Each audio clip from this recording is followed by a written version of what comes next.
8 de la mañana con 20 minutos, 8 con 20 minutos, en Punto Noticias de Radio Pichincha. Saludamos con nuestro segundo invitado. Nos acompaña el sociólogo, periodista y corresponsal de Página 12 y la agencia Sputnik, Marco Terugui. ¿Cómo está, Marco? Buenos días, bienvenido. Le saludamos a Alexis Moncayo, quien le habla a Licenia Espinel. ¿Cómo está de lo que conoce la situación en Argentina? El presidente está ya preparándose para acudir a los tribunales.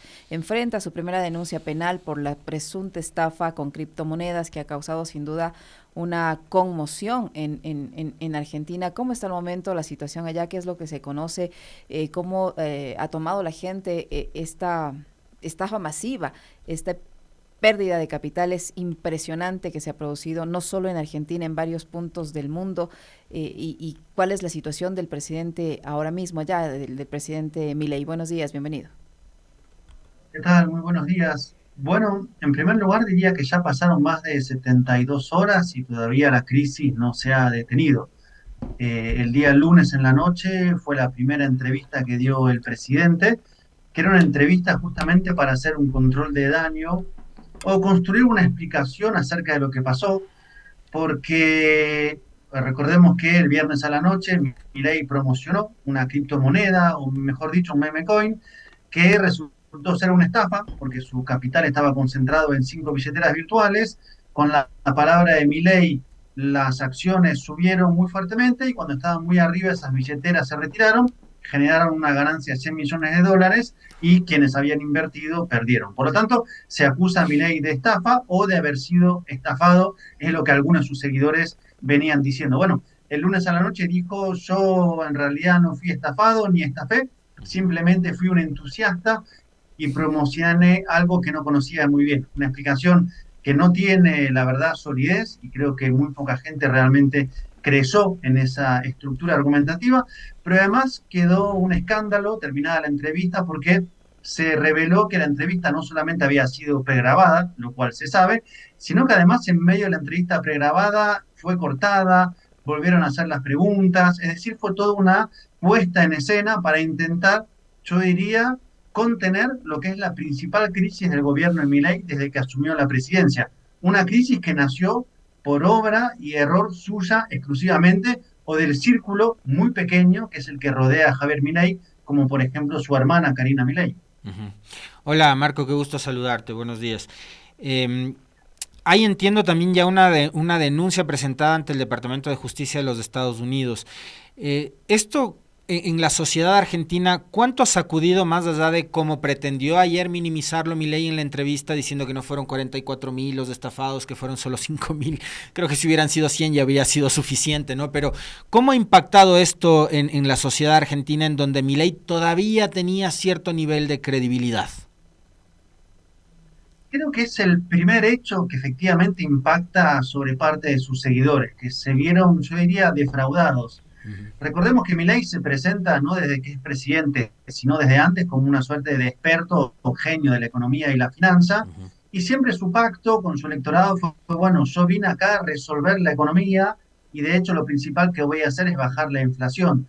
Y de repente el rey quedó totalmente al desnudo, porque si no estafó y fue estafado, hay que ver cuál es peor. Y su argumento de que yo simplemente fui un entusiasta que difundí esta iniciativa que había nacido 3 minutos antes de su tweet, da cuenta de una impericia absoluta Uh-huh. y creo que afectó a ese sector votante. Ahora, cuando va creciendo la crisis, que sale en las redes sociales, que entra a todas las pantallas de televisión, que se hace mundial, yo creo que el impacto se va por lo pronto ampliando cada vez más no solamente en sus seguidores adentro de Argentina, recordemos que Milei tiene seguidores fuera de Argentina, Uh-huh. Ujú. sino que también en el exterior, que han visto como al final Milei parece más un fraude de una estafa Ponzi que un genio de la finanza. Esa reputación, esa legitimidad que él fue construyendo estos años, creo que efectivamente ahora recibió el principal golpe.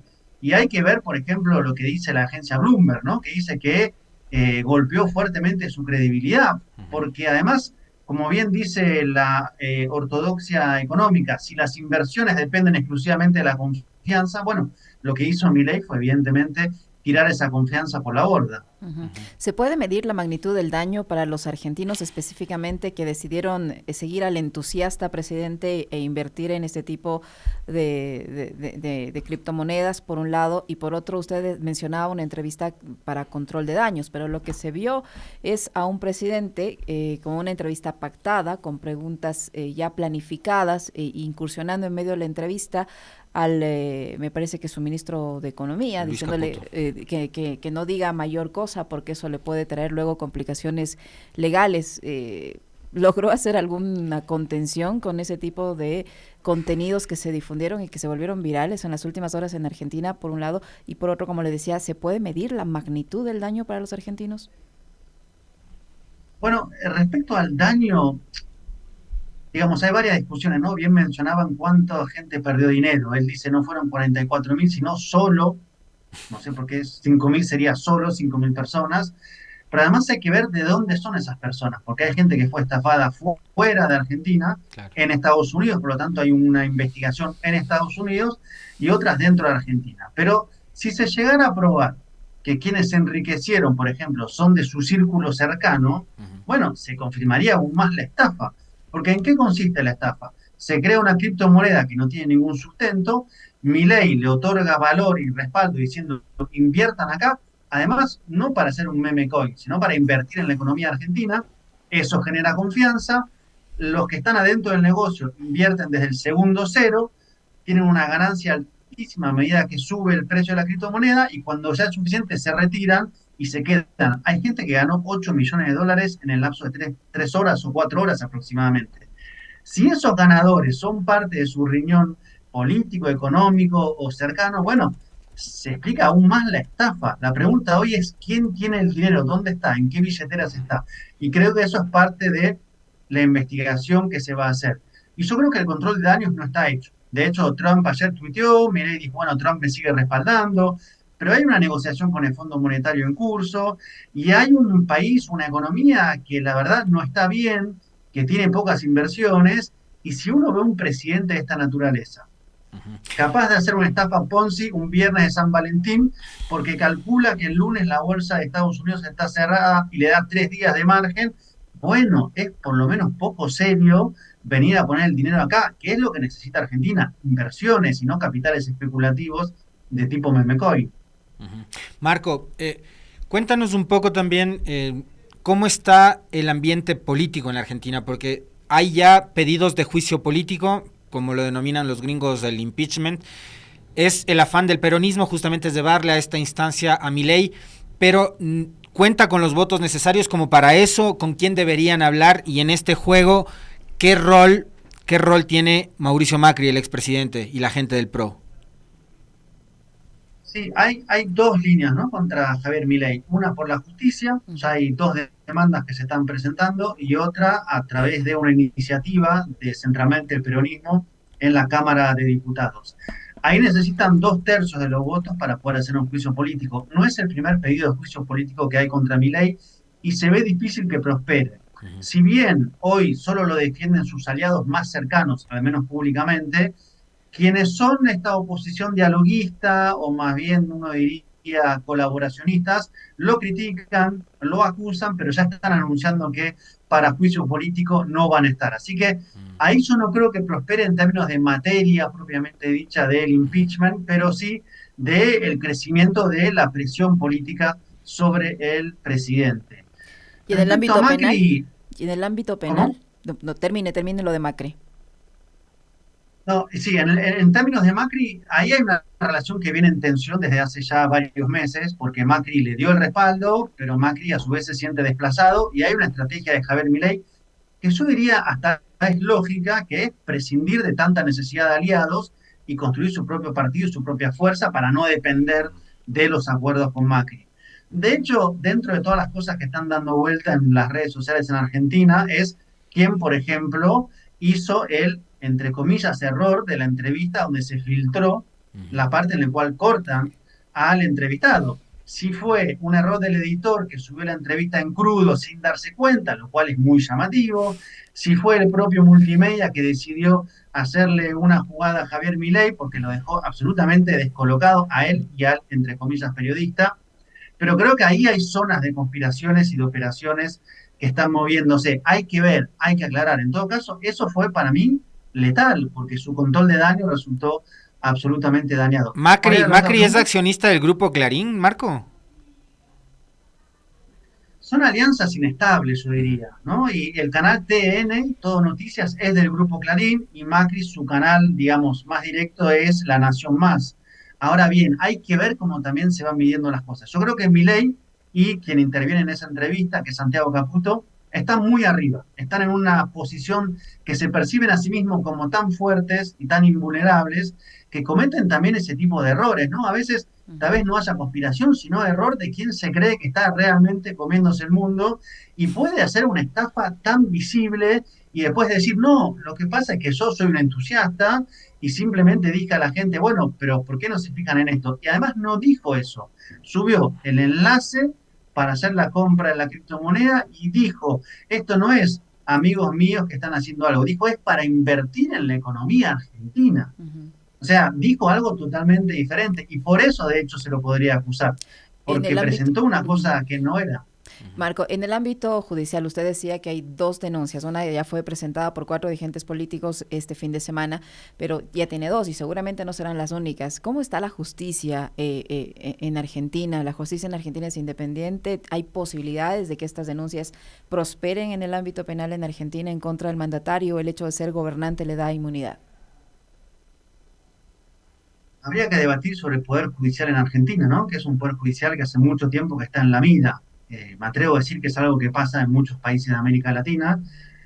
Y yo no puedo decir el Poder Judicial como un todo, pero hay actores de mucho poder en el Poder Judicial, en determinados juzgados, en determinadas fiscalías, que claramente son aliados muy estrechos del macrismo por un lado y de este oficialismo en segundo nivel. Entonces, la posibilidad de que avance, yo diría que hay que tomarla con cautela, tomando en cuenta las características de este Poder Judicial y cómo ha venido operando hasta el momento. Hay que ver si pasa lo mismo en Estados Unidos. Por eso es que el hecho de haber estafado a estadounidenses es bastante complicado, Claro. porque además allá ya están juntando la lista de damnificados para empezar a presentar causas contra el presidente y quienes montaron toda esta operación, que son círculo de confianza de Milei, más los que internacionalmente armaron esta criptoestafa o el CryptoGate como se lo conoce ahora. Ujú. Yo creo que tal vez haya más posibilidad de que prospere en Estados Unidos que en la Poder Judicial argentino, que está, yo diría, en sus líneas rectoras y grandes instancias de decisión, muy alineada con el macrismo, con el gobierno y contra, sobre todo, el kirchnerismo o el peronismo, ¿no? Que es un Ujú. poco esta línea divisoria de aguas. Ujú. Marco, ahora yo quisiera plantearte una pregunta que obviamente también quisiera que me respondas, no solo, digamos, por lo que está viviendo ahora mismo Argentina en la integralidad, sino también tu visión como periodista. Lo que vimos ayer evidentemente es un escándalo, involucra a un medio de comunicación de uno de los grupos empresariales más grandes de la Argentina, y a un periodista también, como tú bien señalabas hace un momento, entre comillas, ¿no? ¿Quién es Jonathan Viale?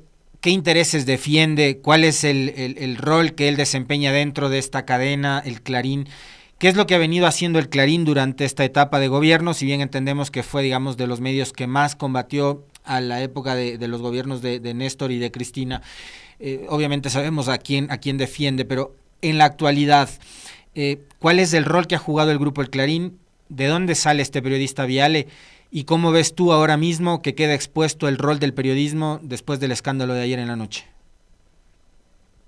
Creo que el derrotero, ¿no? O la involución del periodismo argentino ha hecho que lleguemos a instancias como Jonathan Viale, que no es el único. Creo que hay un conjunto de, yo diría, tal vez 5 o 6 periodistas, y la verdad que pondría la palabra periodista entre comillas, o bajo signo de pregunta, que en los últimos años su tarea fue construir un dispositivo de comunicación o ser la cara visible de ese dispositivo de comunicación cuyo objetivo fue sistemáticamente atacar al anterior gobierno y en particular a Cristina Fernández de Kirchner, y cuyo objetivo ahora es defender sistemáticamente a Javier Milei. Creo que no es un ejercicio de periodismo, es un ejercicio de operación política, comunicacional, para defender determinados intereses económicos que son los que tienen esos medios de comunicación, sea el grupo Clarín con el canal TN, sea el macrismo con La Nación Más, y de hecho algunos chisporoteos de líneas editoriales tienen que ver justamente con cómo viene el juego de alianzas, ¿no?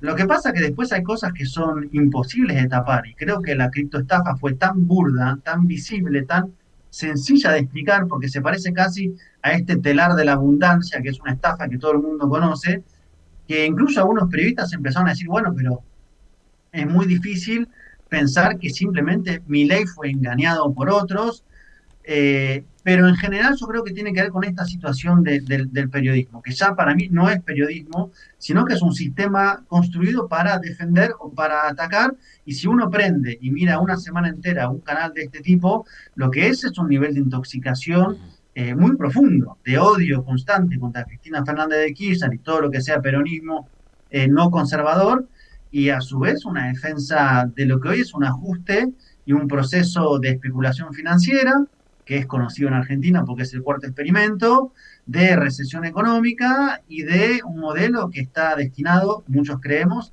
a una eclosión. Yo diría que lo que pasó con la criptomoneda Libra es un anticipo o un spoiler de lo que va a pasar con la economía argentina, donde un puñado se enriquecen, porque tienen información confidencial o preferencial, y un montón de gente va a quedar estafada. Fue en 6 horas lo que va a pasar en varios años con la economía argentina. Marco, ¿qué va a pasar con los damnificados? El presidente Milei me parece que hizo una comparación de que como cuando alguien va a un casino y apuesta, pues sí, sí, y a veces gana y a veces pierde. ¿Qué va a pasar con las personas que perdieron sus recursos? No hay forma de que los puedan recuperar. En este caso, el entusiasta presidente no puede diseñar alguna manera de ayudar a estas personas que perdieron sus recursos. Eso, por un lado, ¿existe esa posibilidad o simplemente estas personas ya perdieron la plata que invirtieron? Es bastante trágica la metáfora. De hecho, el presidente Gustavo Petro había dicho, no se puede manejar un país como un Como un casino. casino, contestándole justamente a lo que había pasado. Y la explicación de Milei es, esto es un casino y una ruleta rusa. Pero con la diferencia de que el presidente de la nación, con todo lo que eso conlleva, le está diciendo a la gente, vaya a la ruleta rusa. ¿Me explico? No es una decisión de alguien que un día se levanta y dice, bueno, voy al casino porque hoy quiero ir al casino. No, es el presidente que dice, qué buen momento para ir al casino. Yo recomiendo a la población argentina ir al casino, lo cual es totalmente diferente. Y ahí entra su responsabilidad. Y ahí es justamente la acusación, porque él como mandatario, como jefe de Estado, es el que dice hay que ir a hacer el negocio acá. Con respecto a los damnificados, hay que ver qué pasa, porque además hay toda una trama que se está aún esclareciendo entre el que armó internacionalmente la criptomoneda, o uno de ellos, de apellido Davis, que está apareciendo en redes sociales, que dice, yo estoy esperando a ver qué hacemos con el dinero, si se devuelve, si no se devuelve, porque Milei de hecho no cumplió con su palabra. ¿Qué es lo que tenía que hacer Milei, según están denunciando? Bueno, no solamente publicar el viernes a la noche para que la gente invirtiera y subiera el precio del meme coin, sino además luego seguir respaldándolo. Pero Milei se tira para atrás, evidentemente porque empieza a sonar alarmas por todos lados de que es una estafa, y esta gente queda absolutamente, y uno presupone que dice la verdad, fuera de guión, porque de repente se corta el negocio, se desploma la criptomoneda, y ahora son señalados por todo el mundo de haber sido estafadores. Ahí está todavía por verse. Además, hay mucha información que todavía no salió. Por ejemplo, este David dice que en la reunión que él tuvo con Milei el 30 de enero, o sea, hace 2 semanas, Ujú. hubo un periodista que estuvo ahí, que escuchó todo y que eso lo van a difundir. Por eso esta crisis va a seguir, a mi modo de ver, en los próximos días, porque hay cosas todavía que van a salir a la luz, y creo que ahora Milei se va a Estados Unidos esta semana, va a intentar mostrar que está todo bien, que en Estados Unidos lo reciben, tal vez tenga una foto con Donald Trump, pero internamente yo creo que es realmente la primera bala que le impacta a Milei. Y lo Ujú. paradójico es que él mismo se la disparó. Un disparo en el pie. ¿Cómo han reaccionado los mercados ante esta situación en Argentina? ¿Hubo alguna repercusión a nivel de los mercados internacionales por este específico capítulo? Porque, claro, el presidente se lo ve muy, muy confiado, ¿no? Porque dice, yo no he promocionado nada, yo solo difundí. Sí, el lunes ya bajaron 4% las acciones, hubo un pequeño desfasaje más grande del dólar paralelo y el dólar oficial, y ahora hay que ver las reacciones en Estados Unidos, porque como decía, esperó a que fueran 3 días de corrido sin bolsas financieras abiertas, justamente ayer era feriado en el mercado de Estados Unidos, en Nueva York, para lanzar la estafa. Hay que ver la reacción y cómo eso se va moviendo. Y a su vez la economía argentina hoy está nuevamente dependiendo de que el Fondo Monetario Internacional vuelva a dar un préstamo a Javier Milei para que pueda sostener este ciclo de no solamente endeudamiento, sino yo diría bicicleta financiera, que es que mucha gente hace negocios en pesos porque le da una tasa de interés más alta que lo que va devaluándose el dólar. Para mantener ese dólar devaluado a 1% mensual hay que ir quemando dólares en el mercado. Esos dólares, ¿de dónde salen? Bueno, la nueva ingreso de dólares debería venir del Fondo Monetario Internacional. Pero claro, el Fondo Monetario Internacional no es un órgano neutral. Estados Unidos tiene mucho que ver ahí, Donald Trump tiene mucho que ver ahí, pero también saca cuentas. Y si ve que el presidente, que ya viene en un grado de inestabilidad, es capaz de hacer esto, seguramente también le diga, bueno, es muy visible el nivel de especulación financiera que hay en Argentina y cómo gente se está enriqueciendo sin producir nada, cómo están sosteniendo artificialmente un dólar. De hecho, hoy Argentina es el país más caro de América Latina. La gente que puede irse de vacaciones se va a Brasil, se va a Chile o se va a Uruguay, porque comprarte un café en Buenos Aires te cuesta $3, porque comprarte una cena en un restaurante, una milanesa con puré, que es una comida básica, una cena argentina, te cuesta $18. Entonces, este esquema económico es absolutamente insostenible y ahora viene la negociación con el fondo. El fondo va a dar seguramente el dinero, pero va a negociar los términos. Y ahí esto que pasó, para mí le juega muy en contra a Milei y a sus negociadores que son viejos conocidos o viejos estafadores conocidos. Muy interesante. Muchísimas gracias, Marco. Muy gentil por acompañarnos, por contarnos cómo está la situación en Argentina y las implicaciones que ha tenido esta estafa masiva promocionada por el presidente de la nación. Muy gentil, muy amable. Gracias, Marco. Un abrazo. Gracias a ustedes, un abrazo.